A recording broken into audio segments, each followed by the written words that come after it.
British and Irish athletes are looking quite strong in the women's 1500 metres in particular, when you've got the likes of Sarah Healy, Georgia Bell, Katie Snowden all involved as well.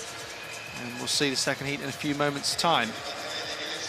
Also got Elise van der Elst of Belgium, who won the European indoor title 3 years ago. The tall figure there in the white vest in the middle of the pack. Looked like Saara Lapalainen just leading out the field at this early stage.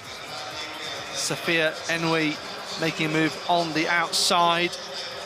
Twice a medalist at these championships, silver in Berlin and then bronze in Munich. Only 4:04 so far this year. Really congested early on. Lapalainen, slightly reluctant leader here.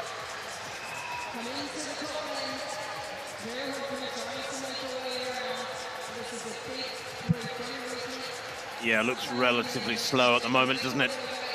This will suit the Brits perfectly here. Certainly, I think Gemma Reekie will be more than happy to use as little energy as possible here. She's in fabulous form over 800 with her 1:57 speed. She's a real danger in championship races over the metric mile. And of course, this is so different to what many of these athletes are used to, Alex. They're used to pacemakers on the Diamond League circuit, everything being laid out. Look at that, 68.8, almost 69 seconds that first lap. They're so used to quick pace-made races with predictable splits. This is where you have to run using your wits a little bit more. Yeah, and interesting to consider, really. Gemma Reekie, we know she's worked a lot harder on her speed over the last couple of years, and whether 800 is her best distance. Of course, that's where she got that silver medal indoors. And yeah, I mentioned she was a little bit disappointed, but ultimately Sige Daguma seems to be a really top quality athlete, the Ethiopian. So in any case, she'll try and capitalize on the opportunity here. Guerrero of Spain, using her experience in a good position, 8 times Spanish champion outdoors, 4:03.72 this year in Ostrava. Cavalli tries to make a move. McGeehan in the middle of the pack there. Top 6, remember, going through to the final. Lapalainen actually finished really well in Kladno to beat Isabel Boffi, so another who could have a fast finish. I'm glad, Alex, to see Reekie at the front. It was another slow second lap. 2:16.4 at 800 is about a 67.5. Second lap after a 69-second first lap virtually, so you might as well stay out of trouble when it gets untidy and there's a lot of pushing and shoving in the middle of that pack. You might as well be out in front and clear of danger. Gemma Reekie doing just that.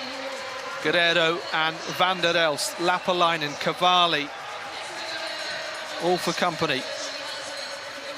3:06.03 at the bell. Not a bad time for opening kilometre 5,000. So Reekie still in the position that she wants to be in. Still, as ever, with that determined look in her face. Had to work really hard to adjust to a new setup, as has Laura Muir over the last couple of years. Well, that 1200 time, Alex, 3:21 and 65.1. It still didn't really wind up much on the third lap. Reekie in complete control now. Guerrero still there. Let's have a look at this group of 7 athletes. So someone going to be unlucky here.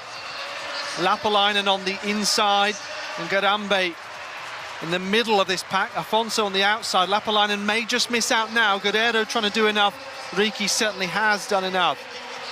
4:06.69 on the clock as they pushed on the pace right at the end of that race. But safe passage through there for Gemma Reekie and the 5 behind her.